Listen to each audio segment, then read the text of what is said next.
If we could advance to slide 9, I would really appreciate it. I think it's, yes, perfect.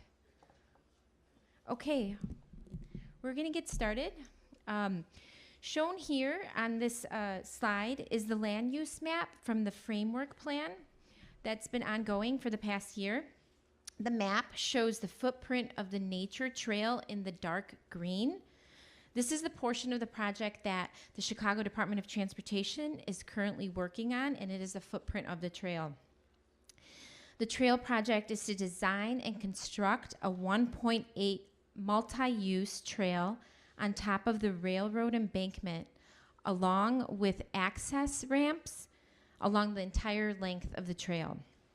The trail extends from Howe Avenue on the west and just east of Hoyne Avenue on the west and just east of Lowe Avenue on the east, and between 59th and 58th Street. The trail footprint includes the land that the city has acquired previously from the railroad and some adjacent city-owned properties and potential private lots that would be used for access ramps up to the trail. And we'll be reviewing those later in the presentation. Next slide, please. So before we get into the details of the existing conditions and the preliminary design work, we wanted to share with you the project process and schedule. This slide shows the typical project development process that CDOT undergoes for projects that seek or use federal funding, federal transportation funds. We are following this process for the trail project for various reasons. One being we are seeking additional federal funds, and we also have received federal funding, and we will go through that in the next couple of slides. The first step of this project process is what's called a Phase 1 preliminary engineering and environmental study that I mentioned in the previous room. So this is the phase that we're currently in, and the project must obtain environmental reviews and approvals per the National Environmental Policy Act before federal funds can be used for construction of the project. Additionally, the Federal Highway Authority and the Illinois Department of Transportation must approve the preliminary design. CDOT will submit all of the required documentation in what's called a project development report for those approvals. And the approval allows us to move into the next phase and also makes the project eligible for the federal transportation funds mentioned. The next step is Phase 2, which is where we do the detailed design and engineering. Here we take the vision created within the framework plan through the community outreach and the Phase 1 and develop it into a final design. We develop construction documents that include the plans, the specifications, and detailed estimates for the project. We go through various departmental and regulatory approvals, conduct any land acquisition needed for the project, and then procure the construction contract. This phase does take a long time, but it's also a great opportunity for continued site activations, workforce development, and building community stewardship and excitement for the project. The final step is what's called a Phase 3, and this is our construction. Of course, throughout all these 3 phases, we will be continuing the community engagement for the project. This next slide shows a detail of kind of the Phase 1 scope. Again, that's where we're currently at. And so building off the framework plan, the principles established and the community input in this phase focuses on preparing the conceptual design for the trails and the access points. Also includes performing bridge and the retaining wall inspections, conducting landscape and drainage studies, conducting topographic survey and right-of-way exploration, doing an environmental investigation, and of course public engagement. So we are partnering with you, the community, as well as Grow Greater Inglewood, Department of Planning and Development, Department of Cultural Affairs and Special Events, Chicago Park District, Illinois Department of Transportation, and Federal Highway Authority to accomplish this first phase and develop a concept for the trail. Next slide, please. So this project is a large investment and will require several funding sources for it to happen. Luckily, there are a lot of opportunities for federal transportation dollars for multi-use trail projects. And to date, we have up to $6 million of local funding in the form of Chicago Works bond that is being used for the design of the project, both for phase 1 and phase 2. And last year, some of you may have heard, the city was awarded a $20 million RAISE grant from the U.S. Department of Transportation. And RAISE stands for Rebuilding American Infrastructure with Sustainability and Equity. The grant is for transportation infrastructure projects, and we were awarded the funding for the construction of the trail. And recently, we were also awarded an IDNR grant called the Open Space Land Acquisition and Development Grant, which will be used to purchase parcels along the corridor that may be needed for access points. And we are continuing to apply for additional federal and state transportation grants, and hopefully the next time we meet, we'll have more great news. But given that this project is federally funded, we do not foresee any issues with the project moving forward over the next several years. So we're in a really good position to making this happen. Next slide, please.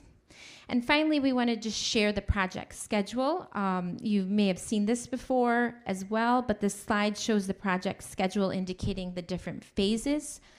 We started phase 1, as mentioned, in fall of 2022, and have been working on the data collection and the preliminary design work. Following tonight's public meeting, we're going to continue to refine the preliminary design and work on the project development report.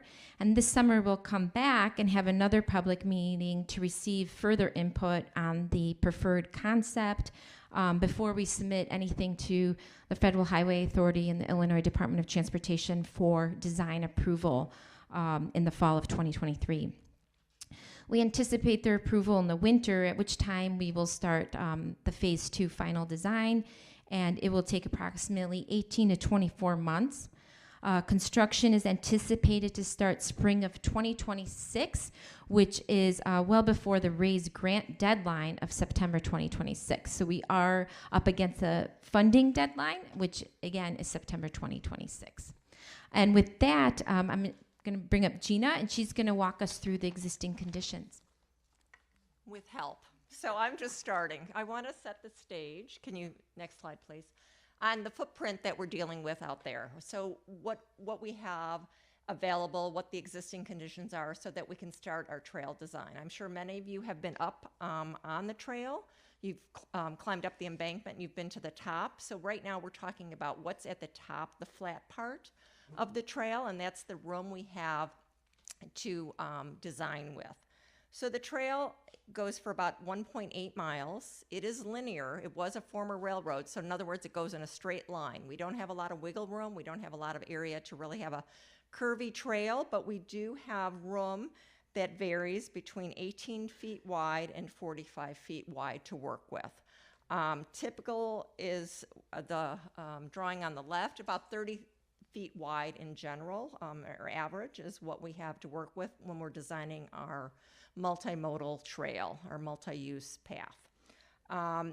We do narrow down when we come across the bridges. There are 26 railroad bridges where the trail will go over, and those vary between only 11 feet wide as you get further east of Halstead, and then 29 feet wide as you go farther west. The right-of-way, which is the base of the embankment, that widens out. That's 60 feet wide and 150 feet wide, and we'll talk a little bit more about that. But in general, that is what we're talking about when we're talking about the trail design, the flat part of the top of the embankment. And then Alyssa later on will talk about how we get up to that trail design. So now I'm going to turn it over to Wendy to talk a little bit about the landscaping that's out there right now.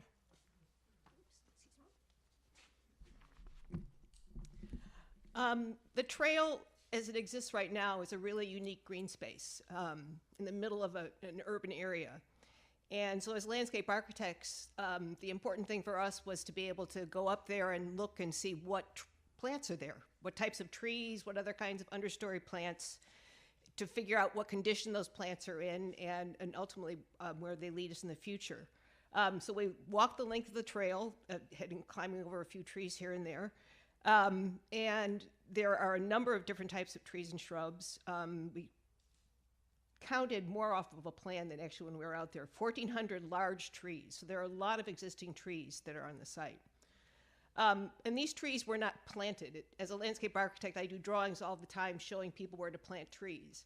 In this case, seeds just blew in on the wind or from the trees that are existing next to it, and they've dropped on the trail and they grew. And that happened potentially 50, 60 years ago. So those little seedlings, saplings have grown to be big 60-foot tall trees now. The general condition of the existing trees varies greatly. The trees that are up there, and we'll look at some pictures in the next shot, the existing trees are not considered good quality hardwood trees. They're not oaks and maples. And there's a fair amount of dead wood and some trees that have fallen over. So there is, a lot of work and study that has to go into the existing trees. So if you could go to the next slide. So these are pictures of 3 of the major tree species that are up there. We have cottonwood, Siberian elm, and mulberry. And they have a lifespan of probably about 60 to 75 years. And as I've said, they're not necessarily in that upper echelon of trees with maples and oaks, but they're more in a softwood tree that has a sort of reduced lifespan. And again, these trees probably got established when the tracks were abandoned back in the 60s and 70s. So they've probably hit a lifespan now of probably 50 to 60 years old, so that they're sort of at the end of their total life. Considering the age, quality, and the current condition of the trees, there are many that are going to need to be trimmed.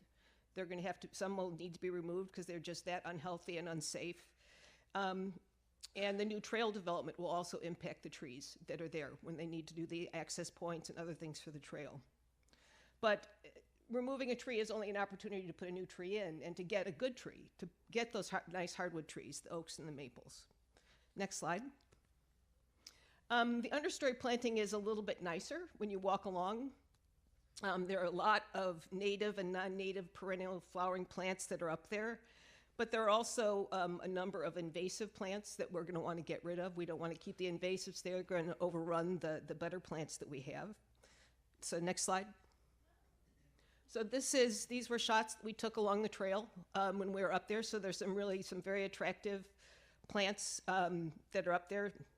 Unusual names: boneset, false aster, goldenrod, pokeweed. But they are attractive plants, and those are plants that we're going to want to see up there in the future. And the landscape that does happen in the future will sort of meld between the existing condition, the existing plants that are there, and the new plants that get added. Next slide. The other major thing that we looked at when we were there is as a landscape architect, we'd be looking at the soil. And the reality is that we don't really have a lot of soil on the trail. The tracks were elevated back around 1917. And when they did that, what they basically did was just get a bunch of gravel. They piled it up 15 to 17 feet high, steep side slopes, what you see out there now, and they put the tracks right on top. And so we actually were able to see from some soil borings that were done in 2015 exactly that history that was going on. There isn't much topsoil that was there. Again, it was sort of like the trees that blew in and got established, dropped their leaves, those composted and turned into a layer of soil that's on the top. So it's mainly gravel with a small bit of soil. And then, as you can see in this image, although it's not that clear, there's a lot of remnants of the railroad tracks as well. There's the rails, there's the ties, there's the gravel, a lot of other things that can be spotted along the trail as you go. So next slide. So you looked at this section before, and so this is an illustration then of exactly what was built. They piled this big mound of gravel, put the tracks on top, and the gravel was basically there until some soil got established. When they abandoned the tracks in the 50s and 60s, the trees started growing, and we ended up with this sort of nature trail that's up there now, and sort of the idea of what we're looking at in the future. If you go down to the ground level, it's basically just if you go underneath that gravel, it's just like the adjacent areas in the rest of the neighborhood, sort of a nice clay soil. The other thing is that considering this was a railroad track and what it was used for, and the fact that it was originally in a commercial and very industrial area, there certainly is the chance that there is some contamination of the existing soil and the gravel. And as has been mentioned, there is going to be further testing, soil testing, to determine whether there's any remediation that's needed. And if there is, that remediation will take place. And Alyssa, again, is going to talk a little bit more about that later. So, Alyssa, it's all yours. Oh, sorry. Brian. Sorry. So as you can see here, we have a very tall embankment we're dealing with. It's 11 feet to 17 feet tall. And this embankment creates a very steep side slope, which is a hazard and could cause tripping. In order to eliminate this hazard, we've implemented 5 foot of a flat area outside the trail, in between the edge of the trail and the embankment. And this will ensure the proper clearance and safety for the users. Next slide. There are a lot of different existing retaining walls throughout the project. There's 8 large retaining walls and 30 small retaining walls. These retaining walls are very old, and many of them are from the original construction of the railway. They also vary in material, from timber, concrete, to stone. We've been tasked with inspecting these retaining walls and figuring out which ones need to be repaired or replaced. With that, there will be some modifications to the embankment. We have a roll plot in the back that has the locations of these retaining walls throughout, so please, we welcome your input and mark up where you might have retaining walls on your adjacent property. Next slide. There are 26 bridges along the corridor. 22 of them are made out of concrete, and the width is about 29 feet. And also there are 4 steel bridges, and they're at Halsted, Emerald, Union, and Low.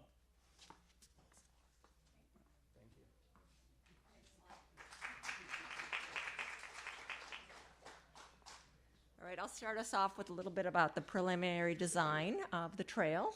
So as Luca stated, there are federal and state funding for the trail design and construction. And because of that, we have to follow a lot of design guidelines and standards from these state and federal agencies. And we will also have to go to IDOT and Federal Highway for design approval. So it's really important that we follow these guidelines. So the Illinois Department of Transportation, otherwise known as IDOT, Bureau of Local Roads and Streets Manual, does have guidelines on the design for separated, shared use, and side path bicycle paths. For our bridge inspection and bridge condition reports, we had to follow the IDOT Bridge Manual and Structural Services Manual. And then it's also helpful to look at other standards that are out there that are applicable. So we looked at something that's called the AASHTO, or the American Association of State Highway and Transportation Officials Guide for the Development of Bicycle Facilities and Shared Use Paths. Because we're designing this path for multi-use, so in other words, for both walkers as well as bicyclists, we want to also make sure that it's for all users. So users meaning people walking with a cane, or people in a wheelchair, or people or children on a tricycle. And we want to make sure that the path is paved so that it is accessible for all. So we are following what's called the American with Disabilities Act guidelines, ADA, and that will allow us to design the ramps accordingly, as well as design the trail accordingly. And Alyssa?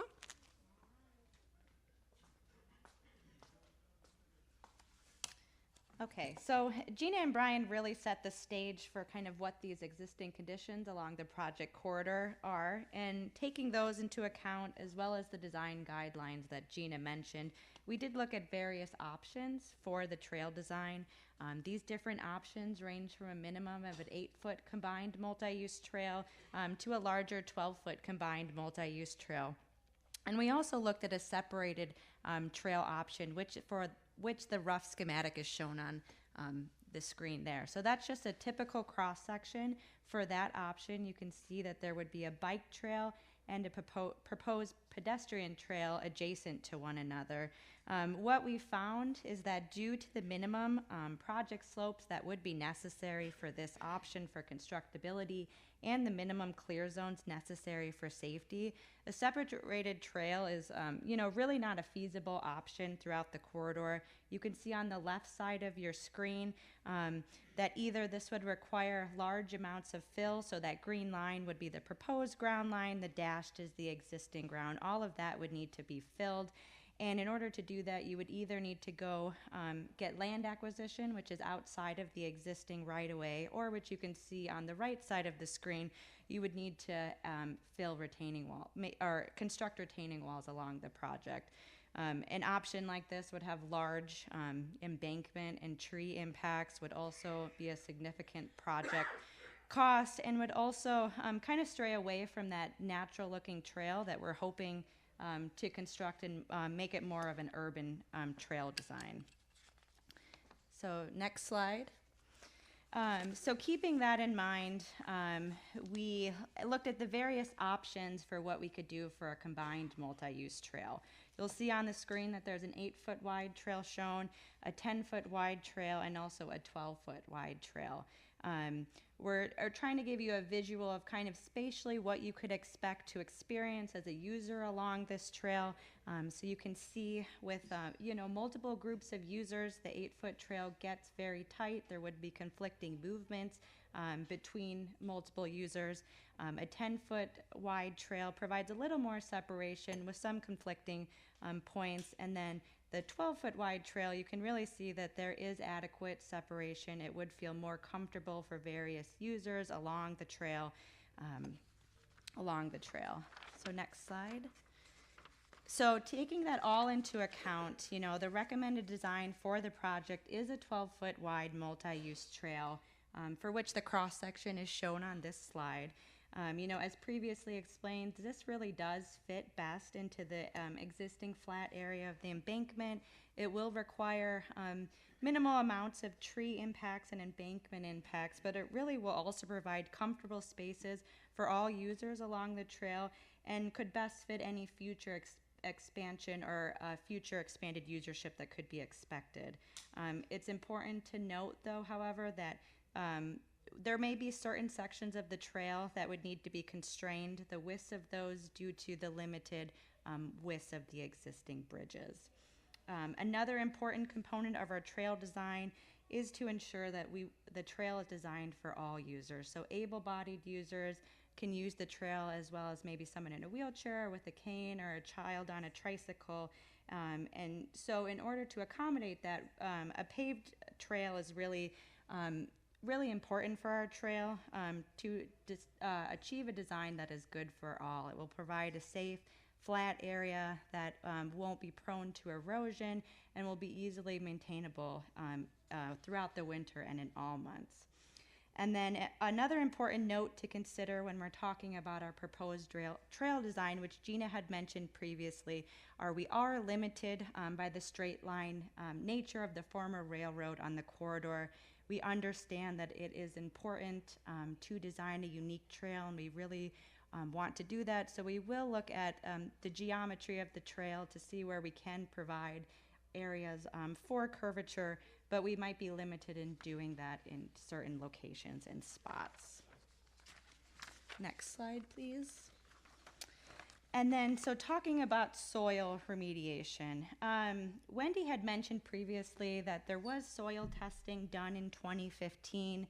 From that soil testing, it did indicate that contaminants are, randomly distributed along the project corridor. And so it is likely that soil remediation will be necessary. There were a few recommended options. You can see on the bottom of the screen that there was a full depth remediation option. This is not recommended just due to the impacts. We would basically be removing all of the existing embankment. That wouldn't affect all of the trees, and it would be a really high cost to doing that. So instead of that, there were two other similar recommendations. One would be full depth of 36-inch soil removal. That would be necessary at anywhere there were users, so along the top of the trail and also at the access points, and then kind of a bump down from that as an 18-inch depth remediation option, where you would remove 18 inches of soil, place a geotextile fabric that would allow protection from contaminants for the users, and then build back up from there. And so what we found that even though there was previous soil testing done, we don't have a clear understanding of what's out there, and we would like a better understanding. So within the next few months, we will be doing additional soil testing. From that soil testing, we will analyze it, and then we hope to update our soil remediation recommendations based on that, and those will be presented at our next public meeting. Next slide, please.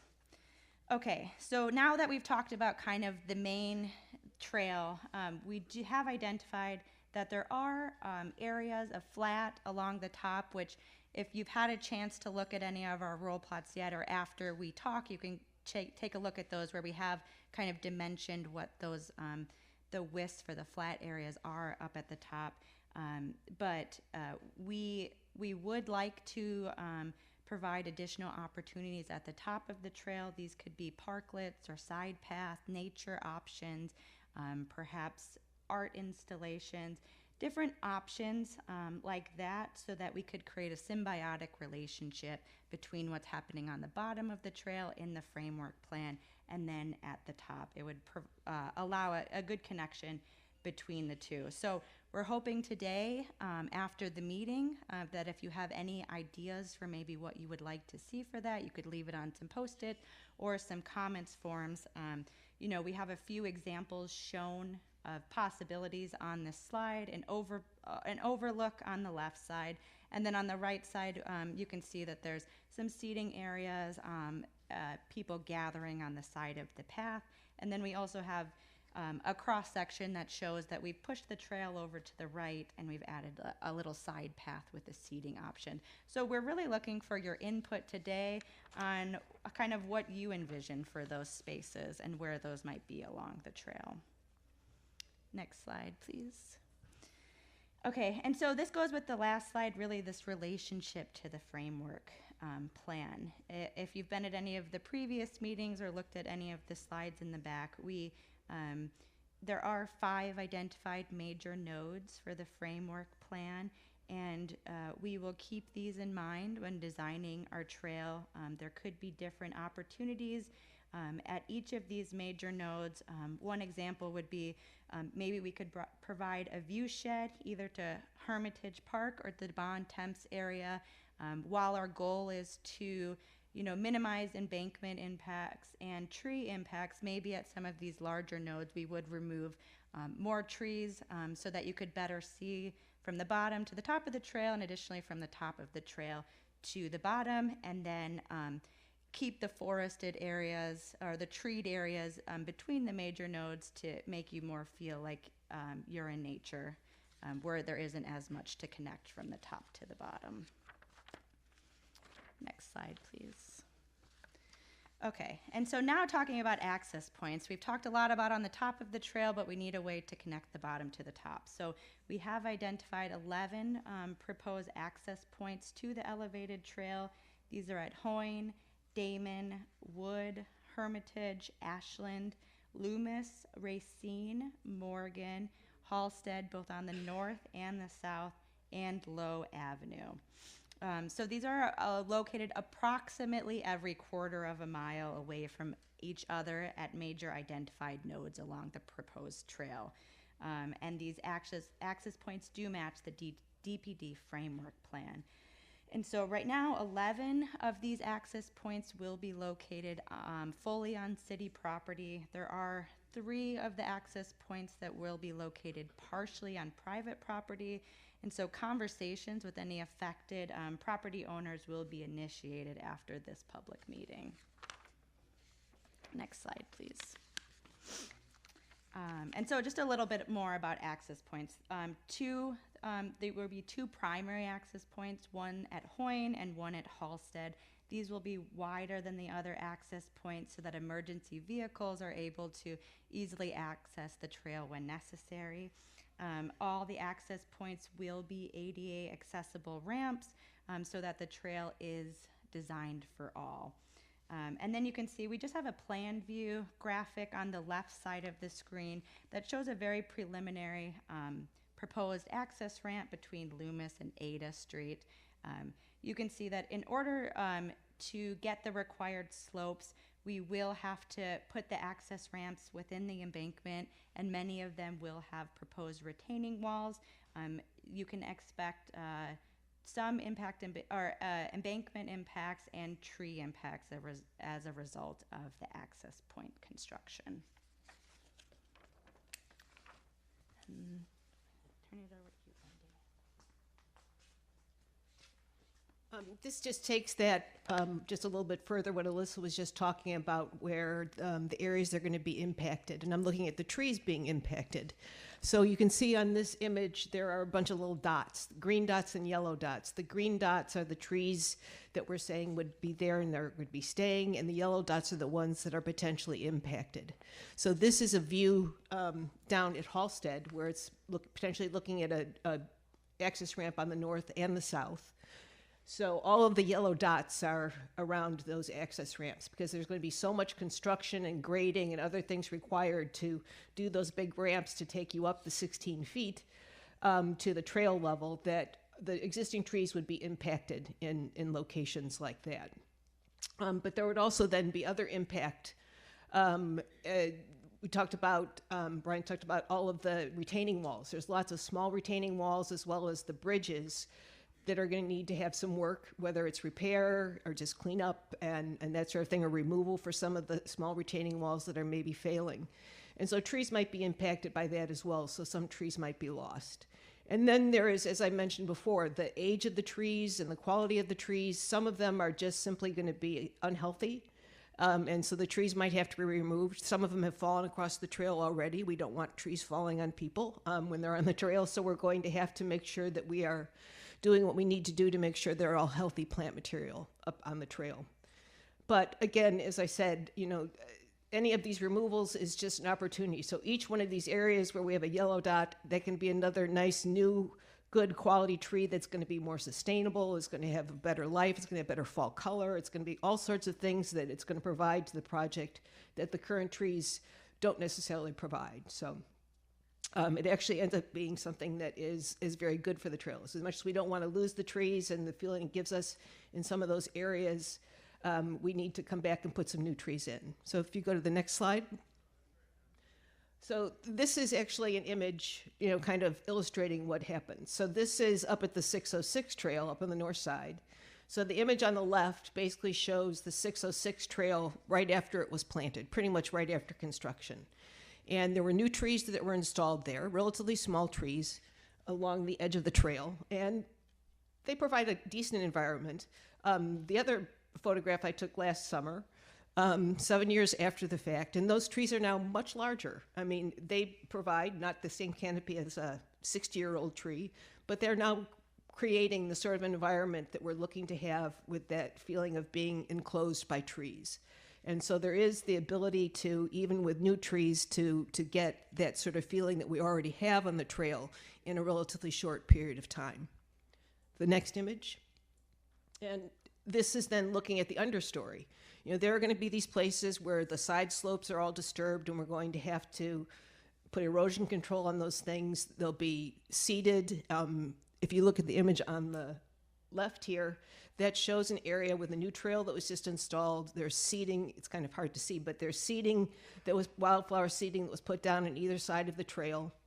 And the photo on the right shows that same exact area a year and a half later, where the understory plantings have grown, and you now have this sort of lush understory. There's flowers blooming. So again, as much as there's going to be this disturbance for all of this construction, we're going to be able to create a new landscape that is going to be here for the future.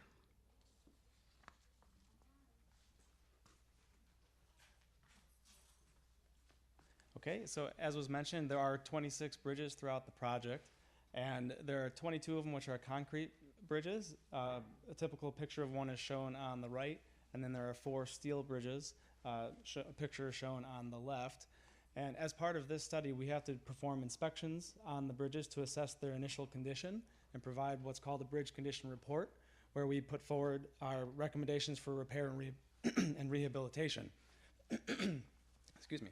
And so the repairs that we've found, or that we're going to be doing, are performing, fixing the concrete on the piers and the abutments, repairing any cracks or spalls or damages or defects that have occurred over the course of the life of these bridges to help maintain the lifespan of these bridges.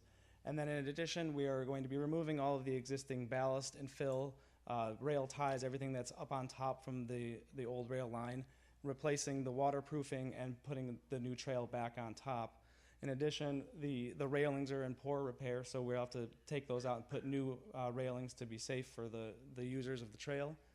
And then finally, as part of the repairs done to the concrete, if you go to the next slide, they will involve some blast cleaning to the existing abutments, which may damage the existing murals. And so we're proposing to stain the abutments and create kind of a blank canvas. And we are working with DCASE to commission new artwork to bring some fresh, lively artwork to the trail and just beautify the whole area.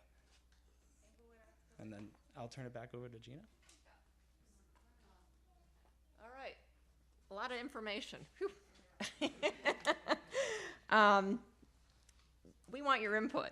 So, and we'll ask for questions in a little bit, but after this meeting, we have boards in the back. We'll be standing by those boards. We have comment forms. We would love you to fill out a comment form and turn it in tonight or you can bring it home. Grow Greater Englewood will be the ones really receiving any comments and turning them back to the cities, to CDOT, and then they in turn will let us know the comments. So if you make any comments after tonight, do so how you typically do and go through Grow Greater Englewood on that. But we really want to talk to you. We want to get your input. It's really important because once we get your input, then we can continue developing the preferred design alternative. We can then have another public meeting, which is scheduled, not scheduled yet, but we're thinking sometime this summer. Then we have to do what's called a project development report, again, IDOT lingo, but we have to detail what the findings are, what the actual preliminary design of the trail is. We get their approval, IDOT and FHWA, who are, again, the funders of the project, and work with them to get an approval this winter. At that point, the project gets turned over to another design team, and CDOT will oversee what's called the Phase 2 design engineering process. That'll start in winter 2024, and again, we're striving for a construction season in 2026. It's really important that we keep moving because the funding is all tied into starting construction in 2026. So it's really important that we keep moving. So we would love your input. So thank you very much. Right now, you want to come up and Hueza? All right. Thank you to CDOT and Trans Systems. That was a lot of information and a lot of very technical language. So I encourage everyone here, this is now the time for us to ask questions. We have a mic that will be coming around. I see your hand. But this is a chance for us to clarify, and we'll answer questions as best as we can.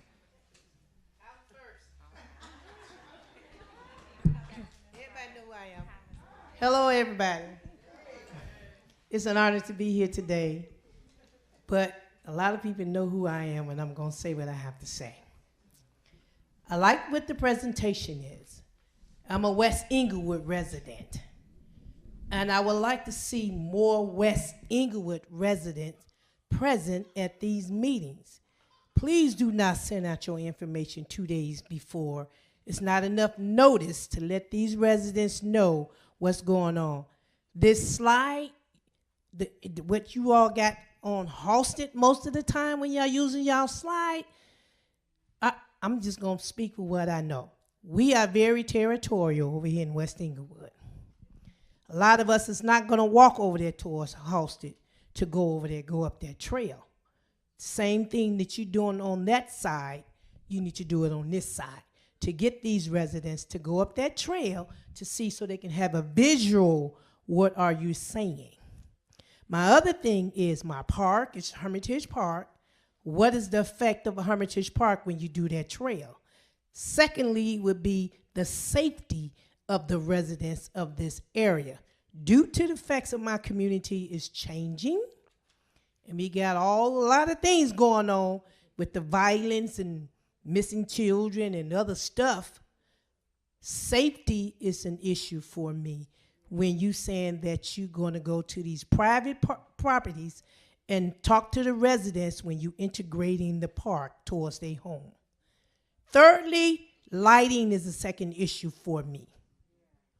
We need lighting for the people, especially those, I know I don't want the light to be too bright, and I'm speaking with, what are you at, Hannah and the other lady, I forgot their name, they back there, about my resident. Again, I don't want the residents in West Inglewood to be sidetracked because they're not being informed of what's going on. Now, residents on the other side, they are aware of what's going on. Here, it's not fully aware. They know about it, but they're not notified. So I'm asking if you only have meetings, no one else, just those residents in West Inglewood that's going to be affected on the side of that track. That's what I'm asking. Thank you, Ms. Gloria. And that's fair, and that's why we're here at Evening Star. And our next meeting will be at Lindblom because we're trying to bridge that gap. And you're right. And thank you. Ms. Barber, and then I'll come back to you. Hello, everybody. I love the presentation, and I love the beginning of the project. It looks very promising. And one of the issues that she brought up, I also was thinking of as lighting. But I also have an idea.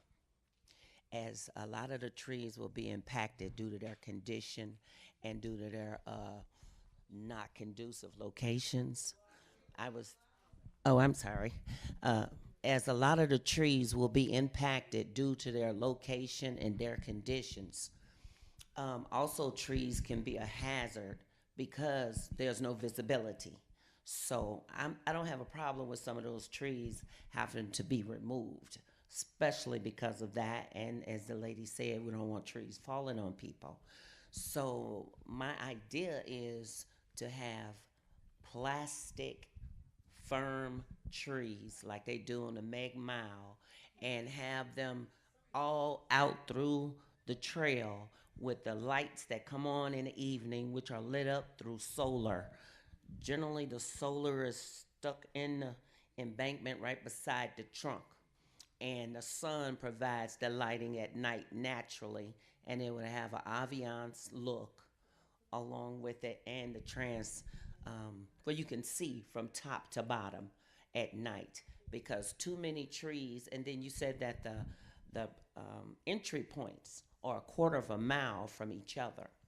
I'm a little concerned about that, because what if someone needs some assistance? Right. You have to run a quarter of a mile to get up there to help them, because I'm the type of person, if I hear someone hollering help that they done failed or whatever, and I can see them, but I can't get up there, that's more than my heart could bear. Right. So, and my second question is embankment walls. Okay. First, let me finish that. The entry points. It's only one point where it has an entry point on the each side, and that's along Halsted, right? And some of the places on the other side, the residents are right alongside that embankment. Will the retention walls come there to separate the trail from their existing property? Earlier, I think this young lady somehow is going to integrate the private property All right, so we'll pause right there so that there's some response. So thank you, Miss Barbara, Miss Gloria. Let's have some answer. I like the creativity though. That's awesome. So the path will be lit. There will be lighting. We are in conversations with the Chicago Park District to assist with the maintenance and the operations of the path once constructed. And they require lit paths. And of course, we would want lit paths because the city also requires lit paths. So it will be lit. Alyssa or Brian, I don't know who wants to take the retaining wall question. Yeah.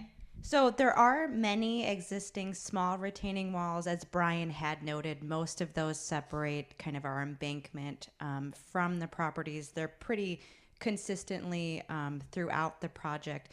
The retaining walls that will be necessary for the access ramps likely won't be at the residential line. It will be between the trail and the access ramp moving down, so more in the embankment.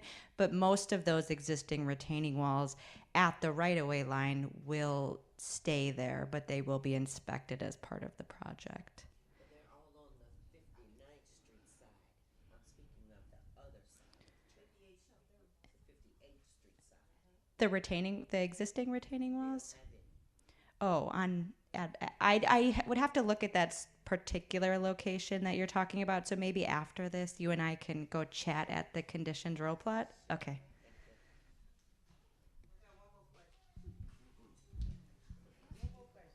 Yeah. It's just a small question. With some of the residents on the side of the trail, I'm asking, can they get some upgrade on their properties for free? So that is... Some of them need some work. That's a question. That's part of our community compact conversation. So let me just remind us, this conversation is specifically about the physical trail. I'm just throwing it out there. They need some work. It's true. And that is part of what we are talking about with the framework plan, is so that there is some funding available for residents adjacent to the trail who need to make upgrades to their homes. That's part of what we are asking for. That's part of what we are asking. The thing is, we're asking for the top because this has to be the best. So that's part of it. Thank you for bringing that up again.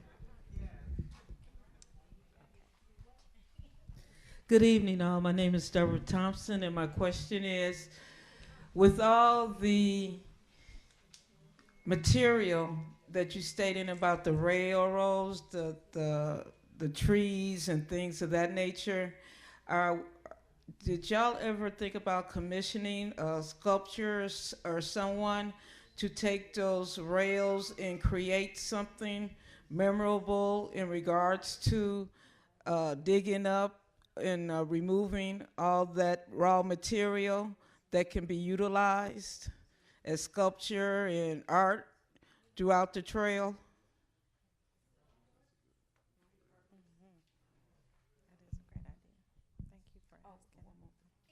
And also, do you have any interactive things that are going to be along the trail? I saw on Channel 11 probably they had I'm just going to say a strip that looks like a piano keyboard that you can interact. So is it going to be any interaction along the trail also? There's definitely opportunity for that. So as mentioned, we're really in the preliminary concept design phase where we're gathering the input for what you want to see along the trail. So we're writing all of this down and, of course, appreciate further input on the comment cards. But we are also working with the Department of Cultural Affairs and Special Events to create art along the trail. So yeah, recycling the materials that are up there and commissioning someone to create something as a memorable item is a really great idea. And this will, we are in it for the long haul here. So we have several more years of design work on the project. Right now, we are just trying to move forward with the preliminary concept to get design approval. And we're going to spend almost 2 years talking about what this trail actually looks like, what's up there, what interactive elements can we include, lit trees, ambiance, all of that. So we're going to have plenty of opportunity to keep talking about that, but please let us know your other ideas, because this is great to document for when we get to that phase of the project.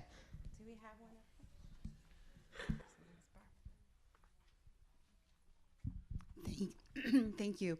I have a question about funding. So the 30 or the 26 billion that is to currently have, will that complete the entire 1.8 miles of the trail proper, or will it be some part of it? And if more is needed, is there sources already planned in place? What expectations can we have about that? Sure, that's a great question. So the 26 million or 26.4, we have 400,000 from IDNR, is just a portion of it. We're currently estimating around $72 million needed for the project.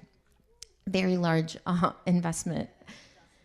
And that's just the trail, just this kind of CDOT portion of the framework plan.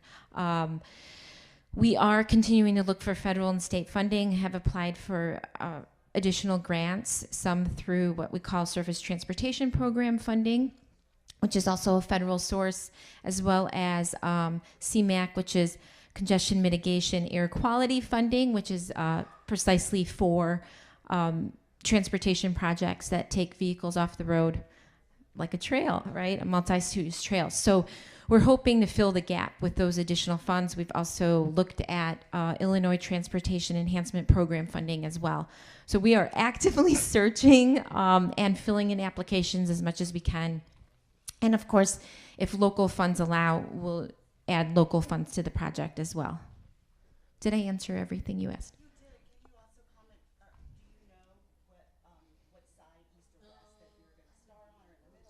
We don't know that yet. That will be figured out kind of in the phase 2 process when we start to develop the construction plans, what side we will start. Now, if for some reason that $72 million is not obtainable by the period of construction of 2026, we will use the money that we do have to start at least constructing part of the trail, or maybe phasing it out. So maybe the first phase is repairing and rehabbing all of the structures needed. So yes, we're going to be constantly re-examining where we're at and what needs to happen next, and letting you know. Can you answer that one question I asked about it being a quarter of a mile each entrance, and in between being a hazard zone, not for lack of someone being able to access you? Can you repeat the question for interpretation? Sure. She had asked, can we speak to the quarter mile separations between each access points and being concerned with the safety of them being so far apart? Okay, so quarter mile is kind of the typical. We can look at adding additional access points. Maybe those aren't as robust as some of the ones that we're calling out. We do have sometimes what are called like desired access points on other trails that might be not the ADA compliant, but might be stairs or little side paths to get you up to the trail. So we can look at that, including that. We can also look at adding additional access points. However, as we begin to add more access points, we impact the embankment and the trail as it exists today. So it's going to be a fine balance with what the community wants. What's going to be the priority? Hi. My question might be a little bit more in the future, but I wanted to know more about the acquisition of surrounding properties along 59th Street. How are those properties being acquired, especially with a lot of these buildings on 59th being vacant buildings that have been vacant for like decades at this point? How are those being acquired, and who will own them when they are acquired?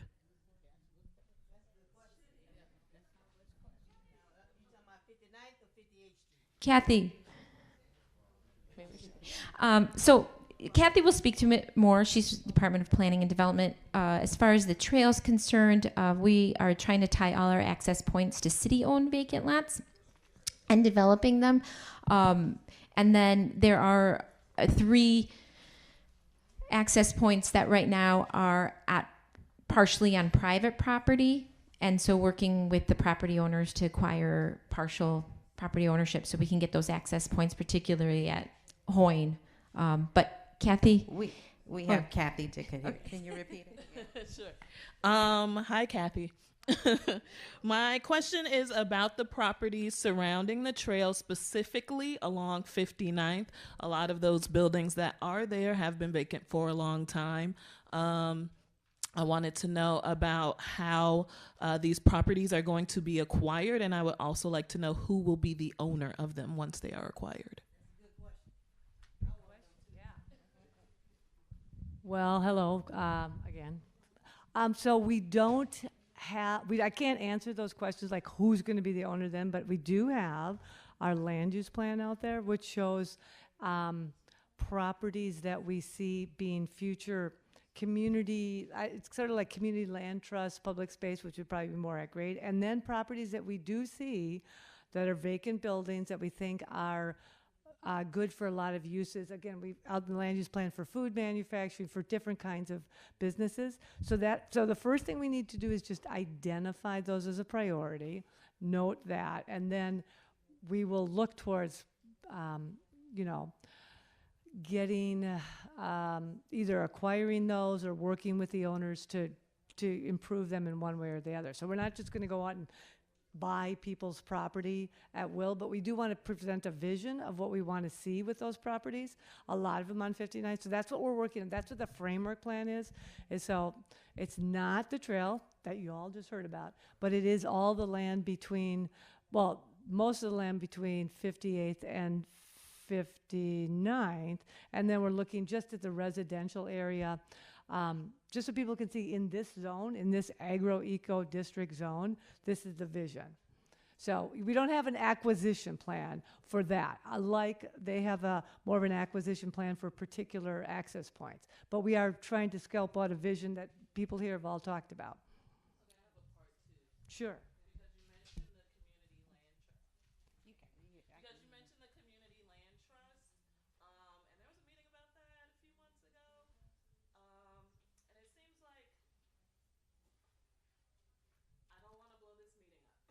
Well, no, go ahead. It seems like the way that a community land trust should be set up, there were too many people who are not actually Inglewood residents or people who have grown or lived in Inglewood long enough. It seemed like it was actually only one person who was a part of that who was from Inglewood, and everyone else wasn't. And my understanding of community land trust is that it has to only be people who are residents of that land.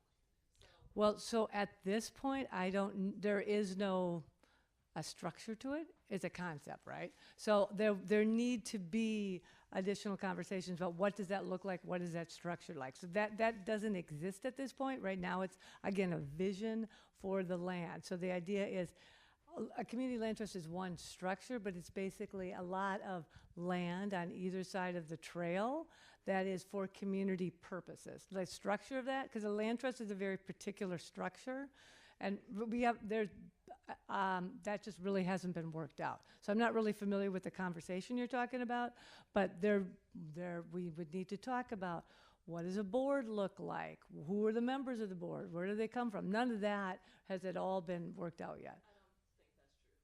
Well, as far as I know, I can speak to that a bit. Go ahead. It's me in the front. That's something that is separate of the city. So us as Grow Greater Inglewood, we are the ones who are having those conversations, thinking about what the community land trust could look like. That first meeting, I'm not sure which date that was, but that was, again, a very preliminary initial conversation. We need you involved in this. We need as many Inglewood residents as we can to be involved in this. That is the point of a community land trust. Kadar from our team is not here today, but he is the one who is leading that effort because we realize we don't have a land trust concept in Inglewood. So that's something that we're building, and we're building that together.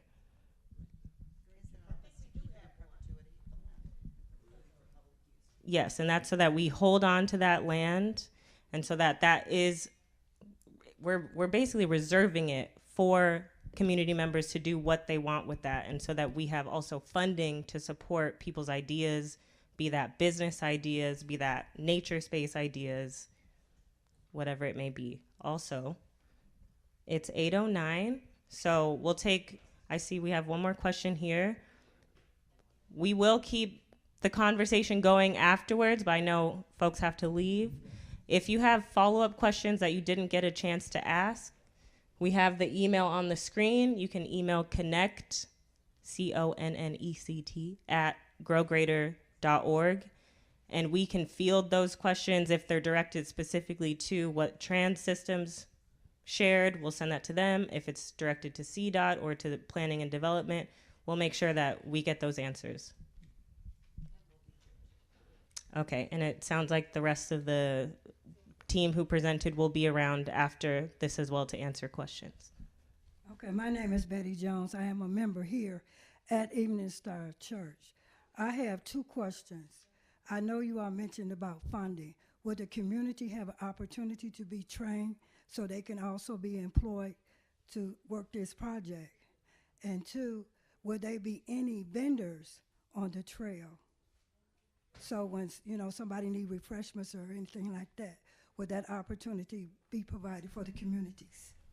Thank you for those questions. Yes, so as far as the employment opportunities for community, when I talked about those 5 key pillars of this project, that workforce development and career pathways is a core piece of this. So as we've said, this is very early stage, but we are specific and intentional in making sure that the jobs, be it from some of the landscape maintenance to just letting people know about community meetings, that they're reserved specifically for community members. So yes. Also, as far as vendors on the trail, that would be a conversation that we'll have in some of our future meetings to think about once we have the design, once we've agreed upon some of those general concepts, then what do we need up there? Also, what will help folks come and stay longer? If there's nowhere to, I see Jen has a response as well. But yes, we want to make sure that there are places where people can eat, gather, supporting local businesses as well. Yes, Jen. I was just going to say we do have a vendor application open for anybody who wants to participate in the Inglewood Village Market, which will take place this summer on 58th and Halsted on the plaza. So if people have different things that they would like to showcase, we have vendor applications for that. You can email Same Space and we can get those over to you depending on what kind of vendor you are. Okay, so that can start now.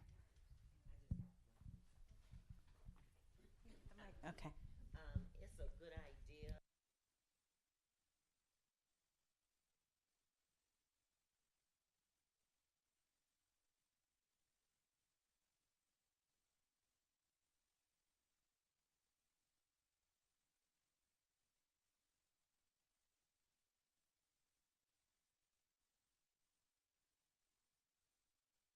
Questions to bring to the committee.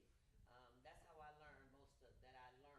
I sat there over the winter and I watched those videos and I learned a mountain of information, and I think everybody would benefit from taking 15, 20 minutes to watch those videos and the successes of trails, the failures and why they happen, and we can learn from them, be able to.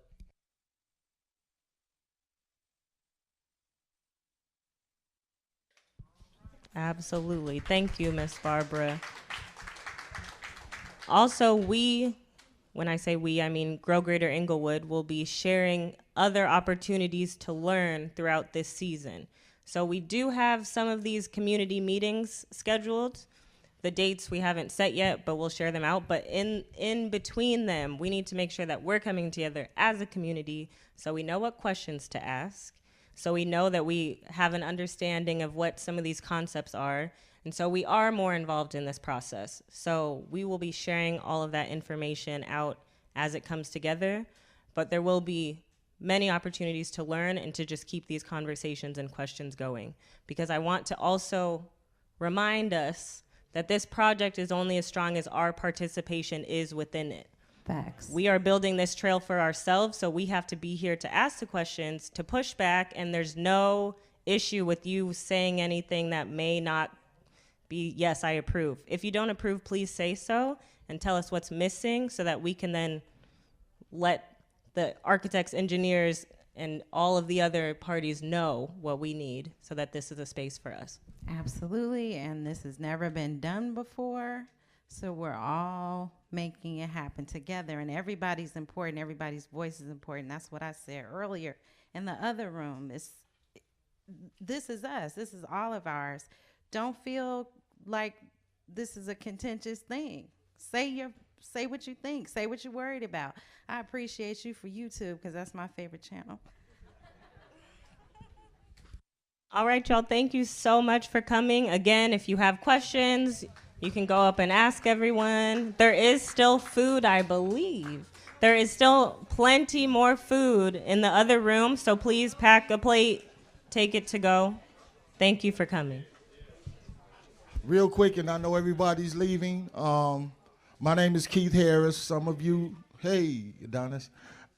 Some of you may know me, some of you may not, but I'm part of the Grow Great Inglewood family, and I've come on as, if I'm correct, community capacity builder steward. And my responsibility is to make sure that the residents of Inglewood are in shape to receive and benefit from the opportunities that are available with this project. So starting in maybe May, there will be at least one monthly meeting to engage the community on contract opportunities, business opportunities, so on and so forth. And anybody that's a resident of Inglewood, I would ask that you just send, you got the email address, send an email, drop whatever ideas you got, and then drop wherever you would like to be what part you would like to participate, because we need everybody. This is a community-driven project, and we need to make it happen. Instead of standing back watching like it usually happens in Inglewood, we got an opportunity to guide the boat. So let's do that. And that was a mic drop. God bless y'all. Thank you, Evening Star. We know that Kevin is here an extended period of time taking care of us, so let's thank him as we leave. Thank y'all so much.